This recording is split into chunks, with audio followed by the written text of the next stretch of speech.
ဆက်လက်ပြီးနေရဝါရဲ့တကူတို့ live show ခေါင်းစဉ်တက်ထားတဲ့တခြင်းလေးပါမိသားစုနဲ့ခွဲခွာပြီးအဝေးတနေရာကိုရောက်ရှိနေကြတဲ့လူသားတိုင်းမျှဝေခံစားနိုင်ဖို့ချစ်တော်ကဘာတို့လို့အမည်ပေးထားပါတယ်နားဆင်ကြည့်ကြပါအောင်ခင်ဗျာ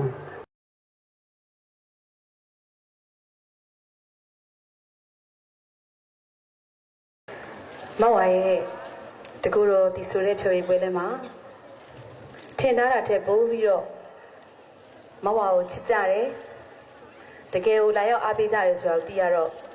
တကယ်ပါပဲလိုက်လိုက်ထဲလဲနဲ့ထူးပဲဝမ်းလဲဝမ်းတာပါတယ်ပီတိလည်းဖြစ်ပါတယ်ရှင်ကျေးဇူးတင်ပါတယ်